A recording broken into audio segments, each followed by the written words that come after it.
Hello, CactusCon. How you doing? Oh, I love it. Thank you. Come on in.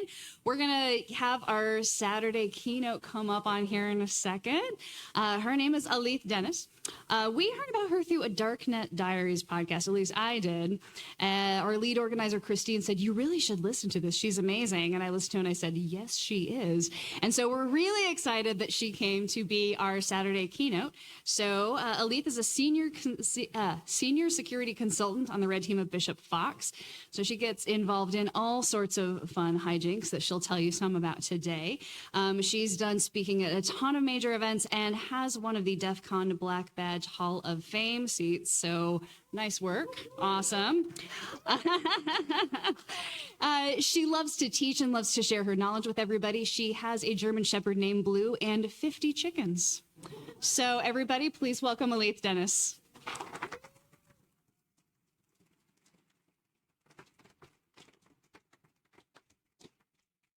Hey everyone, thank you so much for joining me, and thank you to CactusCon for hosting me and inviting me here.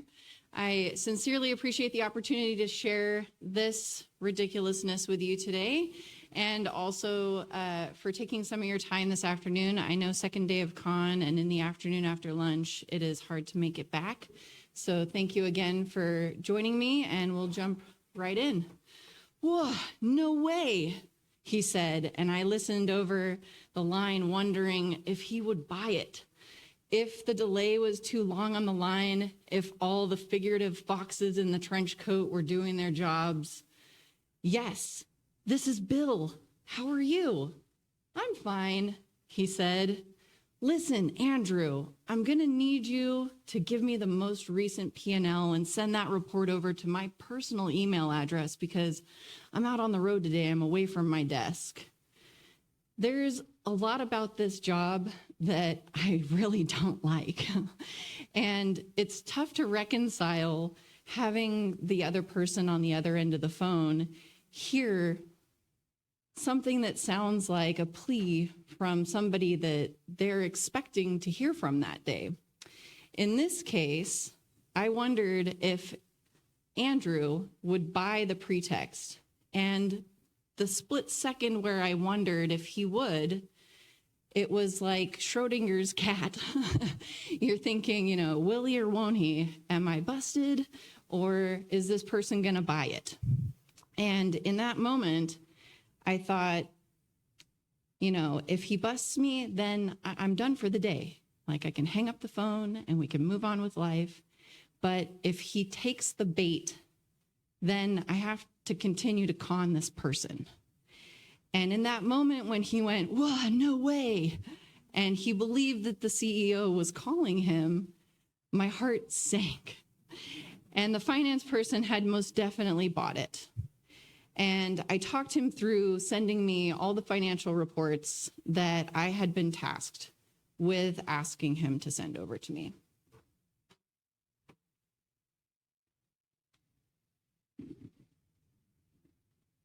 So in that scenario, he was essentially listening to a much, and I mean much, older man. And from his perception, it was Bill, the CEO, who was talking to him through the line and not me, obviously not a man who is in his late 60s and the CEO of a multi-billion-dollar firm. This was a real-time audio deepfake.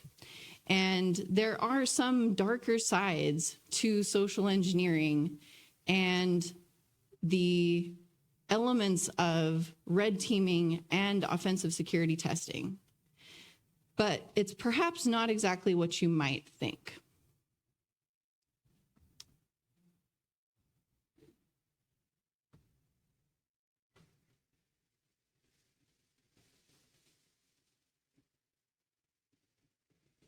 It's refusing to go to presenter mode, so just forgive me for one moment.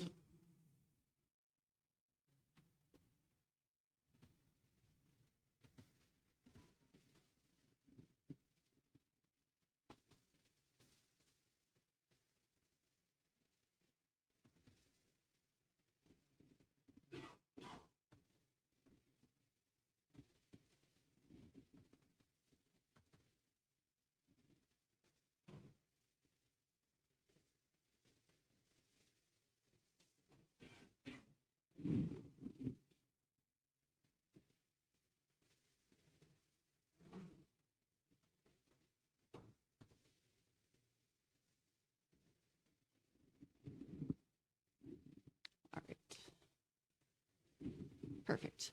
All right, so this is Down the Rabbit Hole, Red Team Deepfakes and the Evolution of Social Engineering. In this presentation, we're going to talk about how the challenges of deepfakes, the reality of using them in red team engagements, and the alignment of those types of attacks with real-world attack scenarios can be a little bit complicated. And then talk about some of the misconceptions that our clients might have and how we bring those misconceptions into reality when scoping these engagements and setting up more realistic scenarios for red teaming engagements that involve both social engineering and deepfakes. My name is Alethe Denis. I am a senior security consultant on the red team at Bishop Fox, and I had more of a non-traditional route into InfoSec and onto the red team. I was featured in an episode of the Darknet Diaries, which led to some really incredible opportunities, including the opportunity to train Spec Ops personnel at the fort formerly known as, and soon to be known again as, Bragg. More recently, I was also able to visit Los Alamos National Laboratory and do some lecturing there to cybersecurity students who were there on a summer program.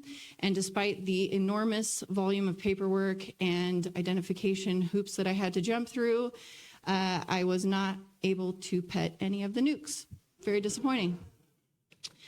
I have taken some liberties. Some of the names have been changed to protect the innocent. Of course, the CEO's name was not Bill, but the stories that I will tell today are as factual as possible, I promise. Our agenda today, we're going to look at an introduction to deepfakes, especially as they relate to red teaming. We will look at the evolution of deepfake technology in red teaming, something that's pretty new. How we align deepfake red teaming with real attacker goals, scoping red team social engineering tests for maximum value, and the future of deepfakes in red teaming. Introduction, tumbling down the rabbit hole. I imagine that right now you're feeling a little like Alice, tumbling down the rabbit hole. I am absolutely obsessed with Alice in Wonderland and The Matrix, so this was just too perfect for me not to include. I absolutely adore The Matrix, so there's a lot of tie-ins here. The fact that The Matrix and Terminator films have taught the public so much about AI that is completely wrong is not great for us, especially in the field that we're in, because there's all these preconceived notions, and because those people who made those films have established the baseline for the majority of the public, this is fact in a lot of people's minds. These theatrical knowledge resources that people have sort of established to the public that the creation of these deepfakes is incredibly easy, and that standing up real-time deepfakes is the snap of a finger. Now, I'm not saying that we can't make deepfakes very easily, relatively speaking, but what I am saying is that making a deepfake that is real-time, that sits on a Zoom call and talks to you and can pass for somebody that you know very well is still pretty complicated. The theatrical versus the practical deepfake, social engineering demonstrations often mislead our clients about real attacker capabilities. And so when we have very polished, high production value demonstrations that are released to the media, that are shared with the public, these can also mislead our client expectations when they come to the table to talk about scoping for these types of engagements. And so the reality versus our capabilities versus what actually makes sense from a testing perspective, like I get AI, deepfakes, this is all the new shiny toy, but does it really make sense for validating your incident response plans and programs? Does it really make sense from the perspective of, is this a useful test in the scope of a red team engagement? So reframing some of our deepfake engagements to make sure that they give our clients the maximum value is something that we're going to talk about today. this quote I thought was very important to kind of highlight our perception and how fragile that is. As humans, maybe not in our bubble of InfoSec, but the broader human landscape, our perception is quite fragile. We are very easily influenced as a people by the media, by the information that we receive, and typically what we hear first becomes the fact, and then everything after that, conflicting with that, is something that must be disproved pretty heavily and with a lot of evidence. Think about when you hear the story from one of your children or a friend of what happened, and then you hear another conflicting story, you kind of go back to that first story as the thing that's factual. So our perception is very easily manipulated, and the use of deep fakes and AI to establish that baseline of fact is something that is very dangerous in our world currently. And I'm going to broadly refer to that in this talk as kind of the matrix of information. So what are deep fakes? We're going to focus on two main types of deep fakes. The video deepfake, which are mainly these, and we're going to go from most advanced to least. Generative adversarial networks, which are the more robust models of video deepfake that look and sound like a person. These are the ones that can join a video conference platform call and look and sound like your CEO, for example. Face swapping is something that's been around for a little while. These apps have been available on mobile where you can swap faces with somebody, and they're not super great. You can usually see the little stitching of the faces around the sides and things like that. Lip syncing and reanimation, this is something that we can apply to pictures in most cases. You may have seen an example of that was done by James Quinnigan yesterday, where he used my picture and had me introduce him in his talk. There was also the ability to do motion transfer, where there's AI-enabled realistic body movements and things like that, where we can take a picture and animate it and things like that. For audio deepfakes, there is text-to-speech synthesis, so not emulating a real person's voice, but just making a voice happen out of text. There's voice cloning, where we are actually taking somebody's voice and then cloning it and reproducing it. This is something that we often do in red teams, and then we will use that voice over the phone to emulate the voice of a person, whether that's somebody who has access that we would like to take, or something like that. There's also real-time voice conversations, where we would then take either a voice that we want to clone. Say, for example, I would like to not sound like me, and I want to just sound like someone else who is either more experienced in life or who is a different, lower sounding voice, maybe carries more authority, something like that, because let's face it, bias exists and it's my job to exploit it. And then there's adversarial training and enhancements that we can do with these audio deepfakes that are quite helpful, especially in our line of work. I won't dwell too much on these, but here are some definitions that may help as we go through the conversation. We talked a little bit about the GANs. These are what we train to make the video side of our deep-faked identities. The data set is all the information that we collect. Sometimes our clients will give us the data set. They will provide the audio, they will provide video, they will provide pictures, et cetera, that we can use to train models to deep fake individuals with their consent. Sometimes they will tell us, nope, you're gonna figure it out on your own, go find what you can find, and then we have to go find publicly available information, stuff that's on YouTube, stuff that's on websites, podcasts, videos, former previous conference talks, things like that. In fact, I challenged one of my coworkers to do the same for me and use all of my previous conference talks, podcasts, et cetera, to create a model of me, which he did successfully, which was really creepy when he called me up on a Friday afternoon as me, and then was able to fool my own children while I was sitting right there.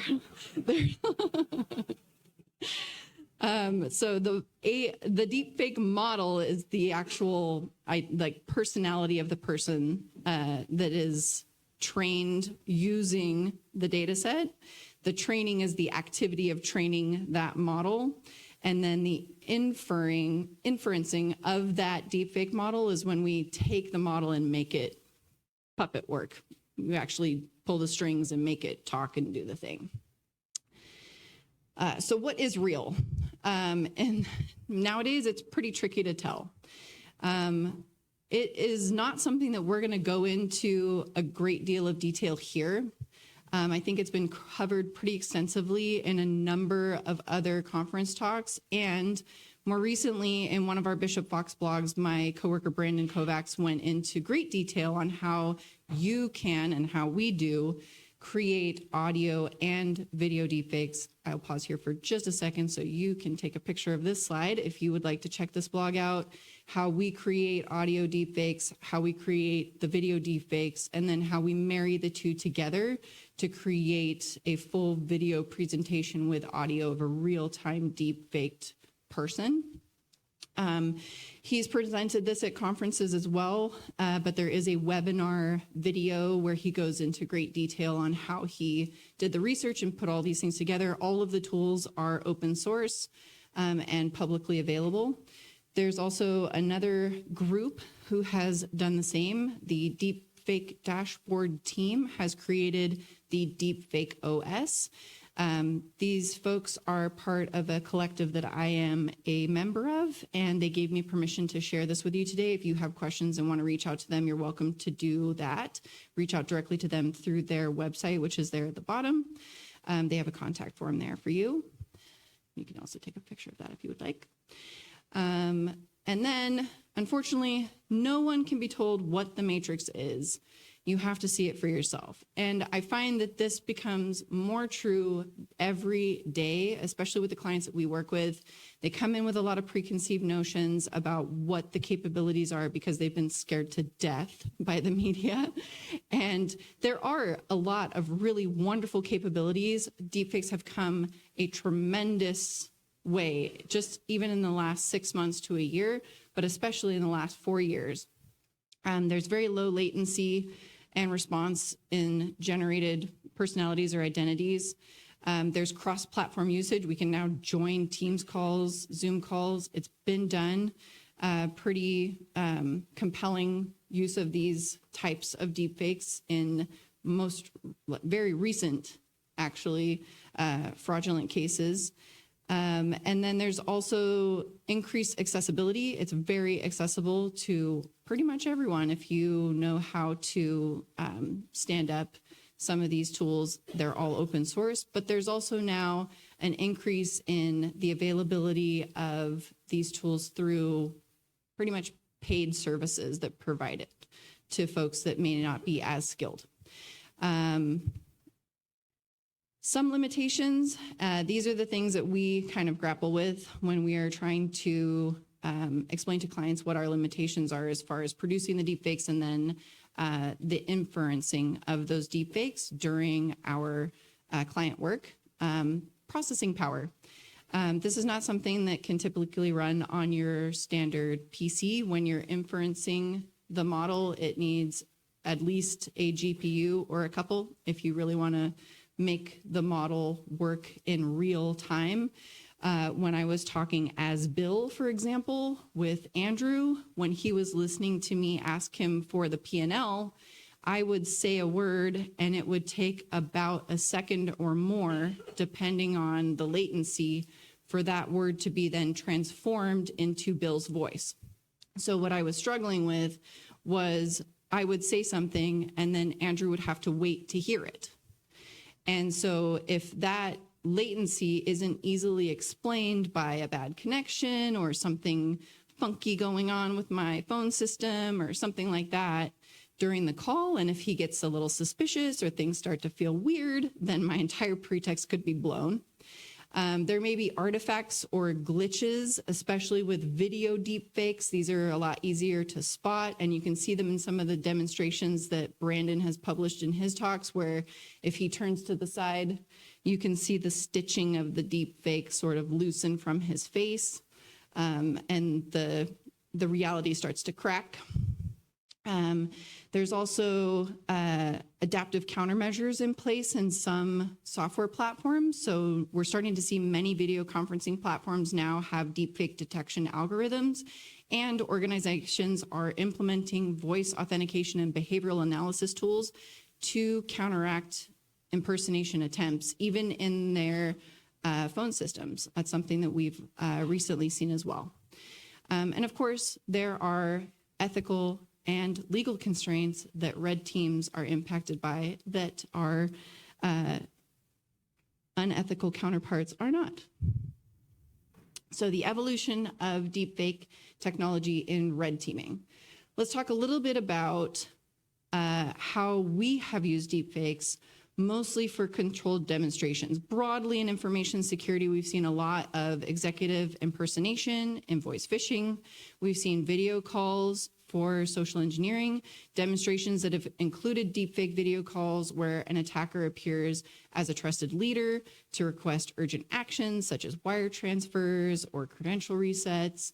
We've seen bypassing of voice authentication systems, demonstrations demonstrating threats to organizations as public figures, lots of demonstrations that are pre-recorded. These are very polished, high production value videos that are shown oftentimes in security awareness training, and they are simulations. They're not live action tests. We're not actually calling people and doing these things live. They're canned, is what I'm getting at. We're testing employee awareness and trust. We're exploring AI-driven threat evolution, and they're not really meaningful representations of the true capabilities of AI and deepfakes, in my opinion. So were you listening, Neo, or were you looking at the woman in the red dress? This is about the time I figured people would be leaving the room, and I caught one. Because now we're going to actually talk about how malicious attackers use deepfakes. These deepfakes are being used for disruptive and shocking things. The things that people are using AI deepfakes for in reality go far beyond just the scope of what we have been able to represent that is safe in our security awareness training. Yes, CEO impressions and scams. Yes, synthetic identities and frogs, political and election manipulation, blackmail and sextortion, fake news and social engineering. All of these things have been part of the news cycles. But what we're really seeing the highest use of deepfakes is in AI-generated explicit deepfakes used for coercion, revenge, or to destroy reputations. We're seeing deepfakes used to create believable fake eyewitness accounts, news reports, or expert statements. A lot of this is showing up on social media, in Facebook. Our parents and our grandparents are being duped by a lot of this stuff. We're seeing cyber warfare and psychological operations. Nation states are deploying deepfakes for propaganda, sowing discord, and destabilizing adversaries, disrupting court evidence and legal proceedings. Deepfakes are challenging the authenticity of digital evidence in trials and creating disinformation in crisis situations, which is all incredibly dangerous because most people don't know now what can be trusted and what is authentic and how to authenticate legitimate evidence.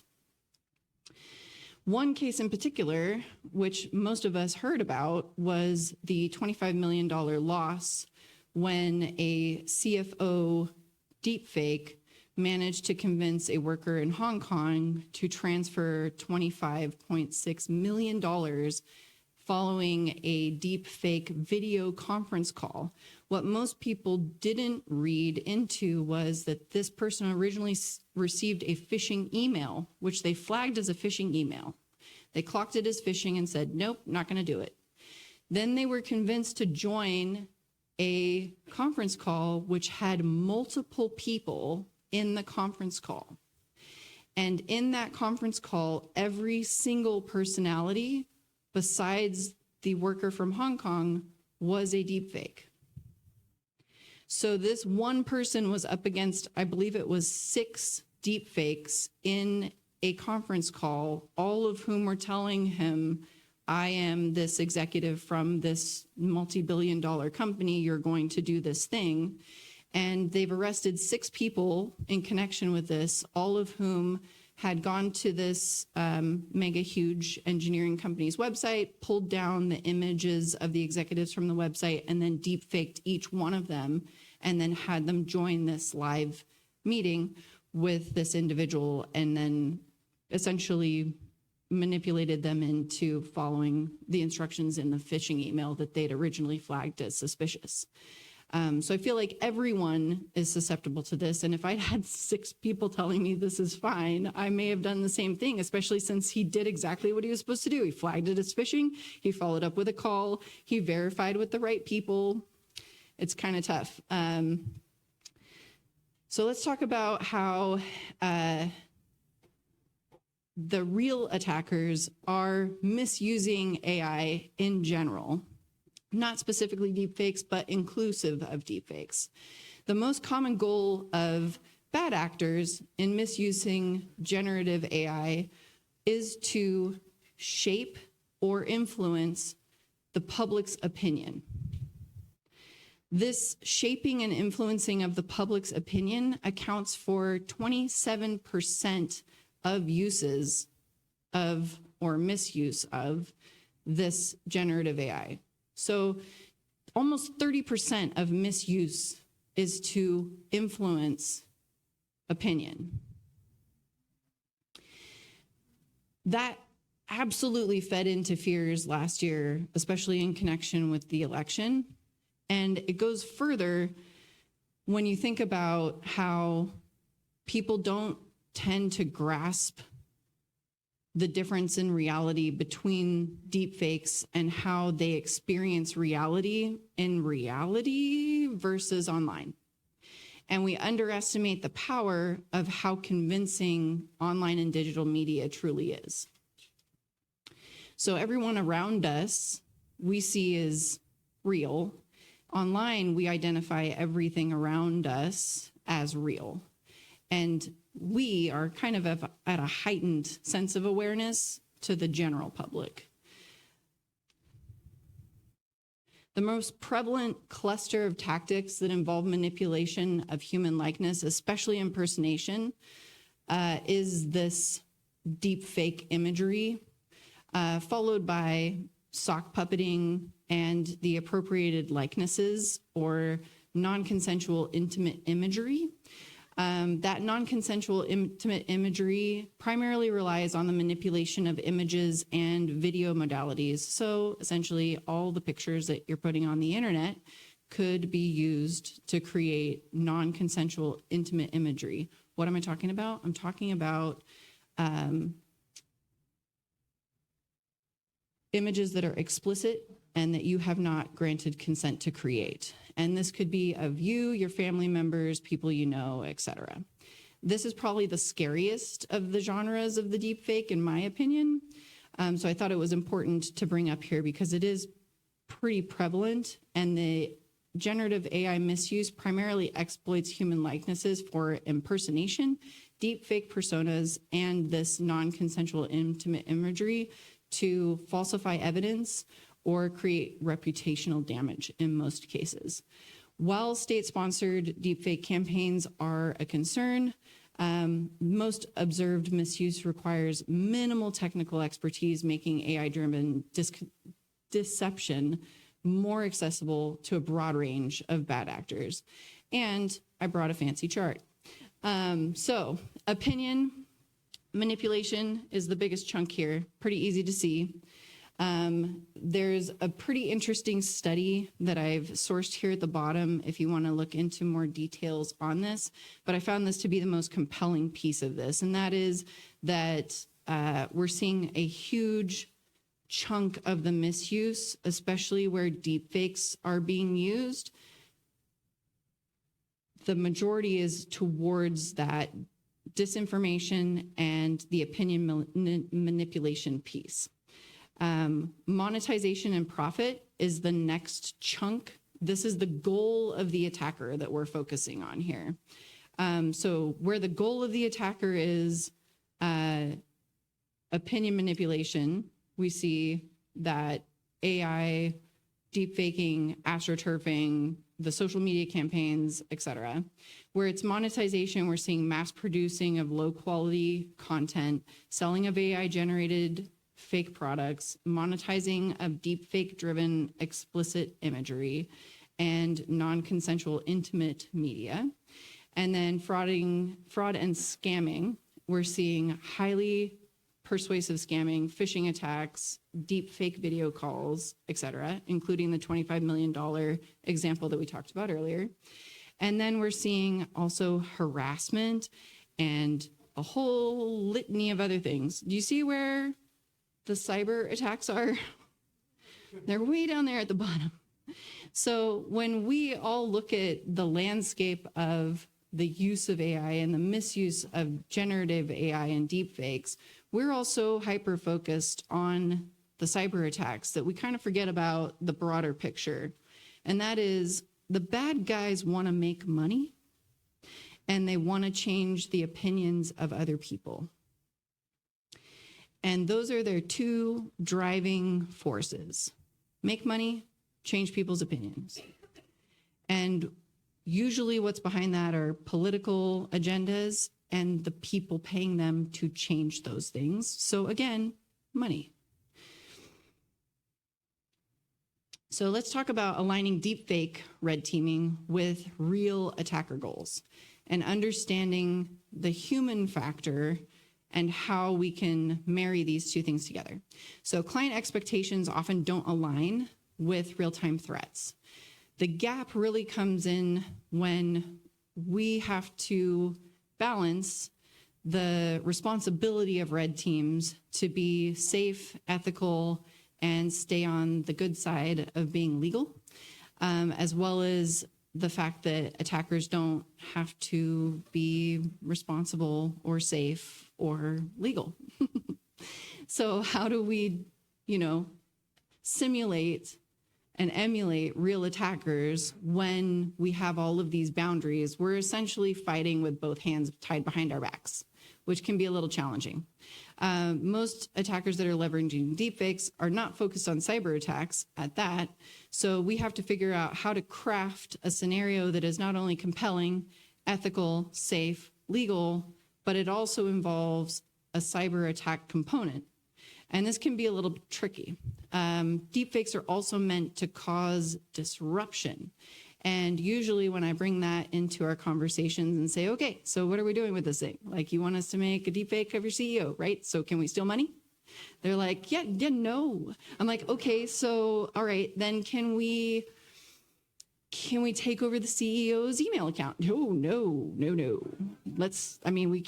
We can't touch anything to do with the CEO's accounts at all. Like, they can't know that anything's going on. And I'm like, okay, so then what are we doing then?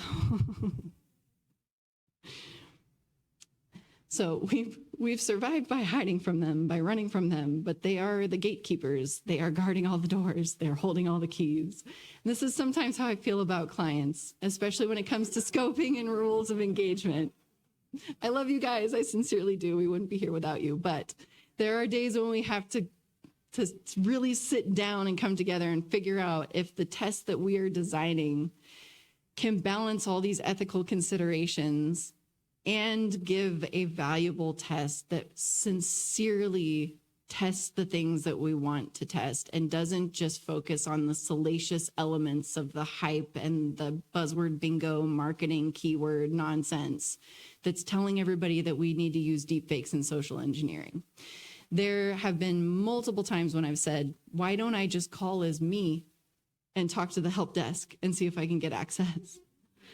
Because I don't know that including a deepfake in this scenario is helpful or beneficial or really validates that the help desk is following the policies and procedures. Why does it need to be a deepfake? Why? Can you tell me?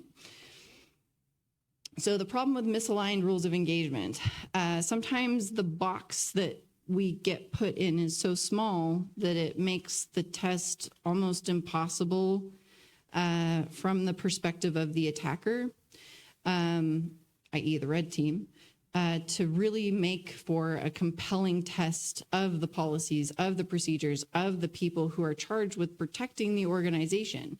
And this can lead to a false sense of security on the client side, because a real attacker could come in and just run the gamut on the team because they have no boundaries, they have no walls, they have no limitations. And if we confine the red team to such a strict scope and a strict set of rules of engagement, this could lead to a glowing report, but a very false sense of security. And so crafting a set of rules of engagement that allow the red team to test the things, but also not break the law is kind of important.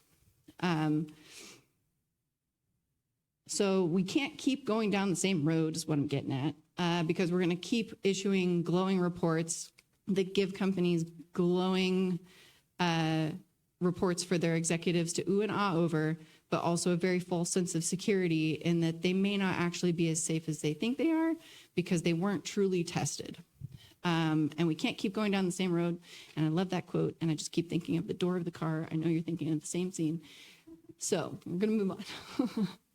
So deepfake demonstrations, again, these all are very dangerous and compelling clients to continue to think of these deepfakes as something that can just be stood up and that will show as like polished movie, animated, fully theatrical, real-time representations of their staff and of people. But there is a balance that needs to be struck, and that is between this idea of a no knowledge red team where the client will not give us any material to create a compelling deepfake, for example. I understand and appreciate a lot of clients want to do no knowledge tests because they want to see what's out there.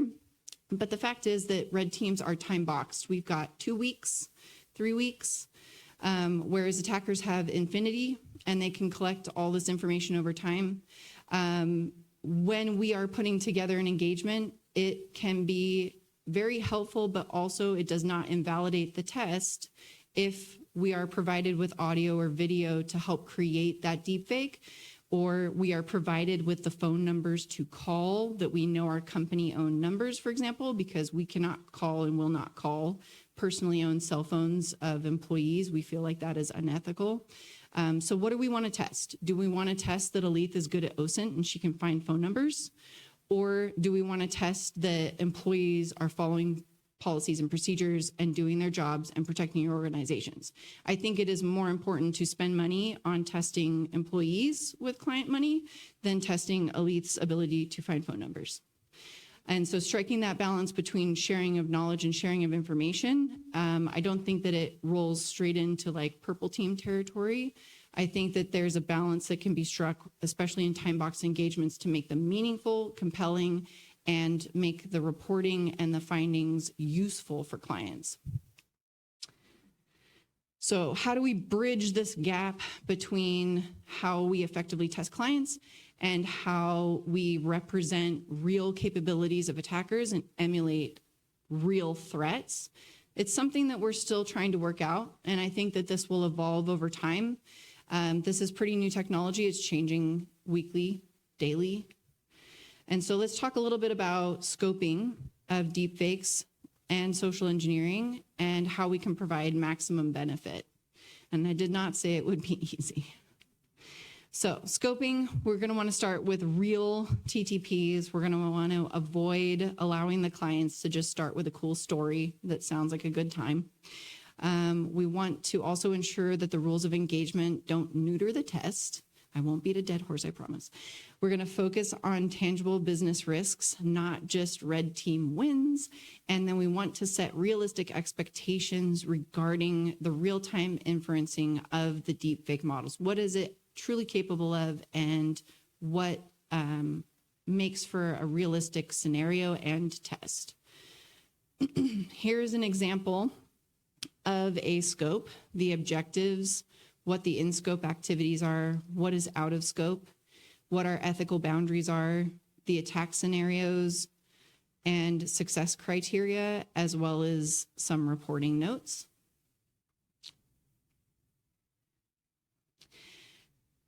Our approach to testing can also be customized, and I think it should. Where it doesn't make sense to actually use deepfakes against employees, we can roll these red teams, do a traditional red team, and then have a tabletop exercise where we talk about a deepfake scenario, and maybe we create one as a demonstration for the purposes of the tabletop, and use that in the facilitation of the tabletop and present that to the executives who are so in love with the idea.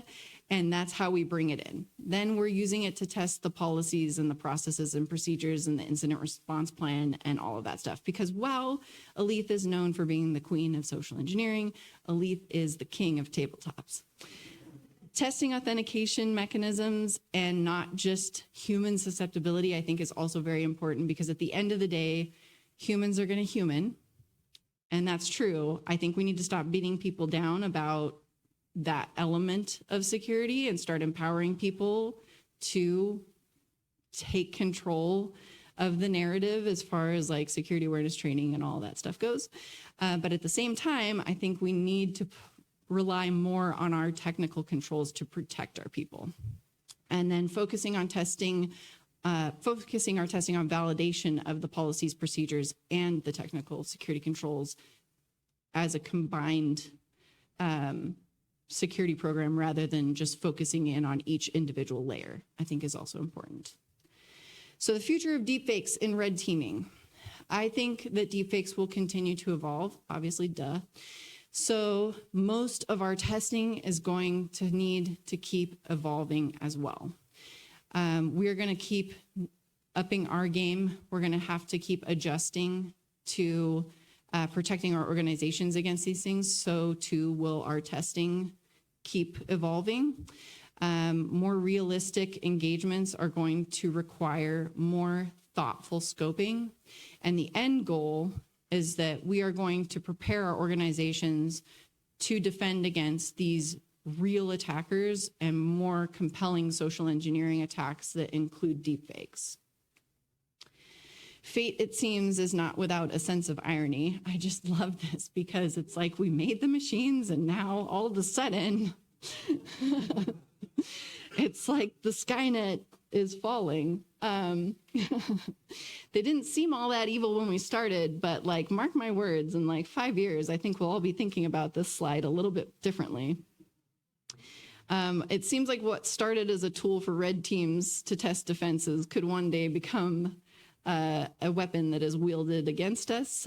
So I think we all need to remember that there's no going back, and that we all need to keep upskilling and embrace the change, because AI is not going away. And though we are sick of all the vendors with the AI stuff, it's here to stay. And so with that, I thank you all again for joining me. You're welcome to reach out and connect with me. I am all on LinkedIn, and I will be sticking around after I have stickers. And thank you again.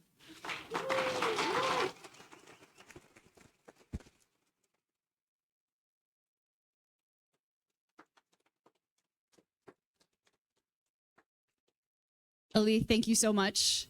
That was terrifying. We have a couple minutes for questions. Anybody have any questions for Alethe? Over here.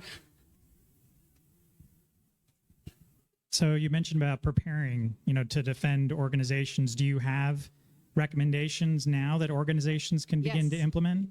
Yes, absolutely. So questions. If we train people to start asking challenging questions, that is an excellent way to foil all of my plans. Just last week, I had a woman shut me down so hard. I was so impressed. She said, wait, why don't you have that information? And I said, oh, well, that's no problem. I'll just get a hold of your manager. What was their name again? And she said, well, why don't you have that information? And I said, well, I'll be damned. So just asking questions, asking polite, challenging questions is a wonderful way to start poking holes in pretexts of attackers, because they can't possibly know. I've had people ask me, well, what department do you work in? Who sits next to you? What floor do you work on? Things that are like tribal knowledge within a company, like what floor is the break room on? You know, things like that, that only somebody that works in the building or that is part of the company would know. There's great ways that you can set like security questions almost up, but it's also it's hard to roll that out to an entire population. So telling people that they can ask like things that are known within the company, but that wouldn't be known outside, but that are just common knowledge for most people, as qualifying questions. And then just saying, you know, I don't feel comfortable answering that question. You said you're from IT. I'm just going to go ahead and call back the help desk number if that's okay. What was your name? That has blocked me more times than I can say. And I'm always so ecstatic to put that in the report. It makes me so happy. I know it sounds crazy because people are like, oh, she's a social engineer. She just loves getting away with tricking people. I hate it. It makes me sick. It keeps me up at night. I love it when I get blocked. It actually, it's like the guilt just like makes me uncomfortable. So there's been a lot of people lately that have been really wonderful. And I'm on a 4-month-long social engineering voice phishing project right now. And there have been a lot of people that have blocked us with transferring us back to IT. Which I found to be like the best, because they're just like, oh, really? Hold on a second. And they're like, tink, and they like transfer us back to IT, which I thought was cute. And then there's been just like small questions, and then they start to pick apart our story. And that just, it makes it difficult for us to dance around it for that long when they start to unravel our sweater.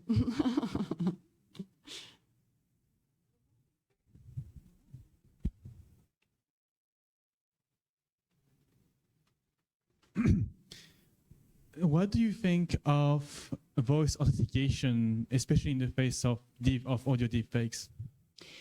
I wouldn't rely solely on voice authentication or any biometric authentication. Like, it worries me.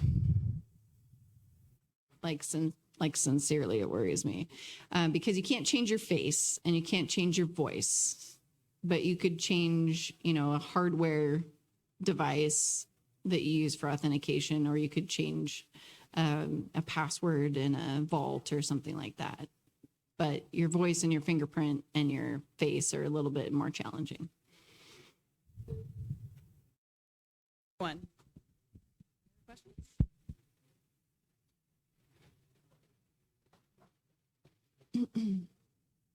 I just wanted to run around. That was the only reason I wanted a question. Hope you get your steps in. You know, it's kind of a tricky one here, is that you're, in one hand, I feel that, and I'm not saying you're doing anything wrong, or is that you've got, like, we're trying to get people to spot this, right? Mm-hmm. Can you look to the left? Can you look to the right? Looking for something there. You know, how's your dog, you know, poodles doing, or something like that, right? What do you, that balance between, okay, people are going to get away with this, they're going to figure it out, they're going to get really good, and it's only going to get worse. So here's some non-technical stuff that you need to implement at your company that is going to, if people follow it, will do a good job of stopping it in its tracks. That's one thing. On the other side, when you're like dealing with C-suite people that are targeted, it's real, they're going after them. At what point do you tell them, like, hey, listen, your camera off, man? Like, you don't go, like, where's that line where people that are in that realm will have a high chance of being compromised or their identity stolen? Do you say, like, listen, you're not going to win, they're going to get you one way or the other? It's game over. It doesn't matter. Forget about it. Your employees or the rest of the company just needs to follow these. Do you get where I'm kind of going with this? Yeah. I'm really interested in what your thoughts are on that, and I'm going to shut up now. So it's tough because usually the CEO, for example, the Bill, which is of course not his real name, Bill is famous by global multi-billion-dollar company standards. Bill's everywhere. He's on all the podcasts. He's in all the like polished videos that this company has on the internet, promoting the company, talking about the brand. Like he's everywhere. It's unavoidable. And not only was he everywhere, but there's like really well produced studio quality audio that Alethe could steal to make him. So the thing that blocked me, because I told you about Andrew, but I didn't tell you about the other 50 freaking people I called. So the thing that blocked me was this company had child brands, many. Each of those had a CISO.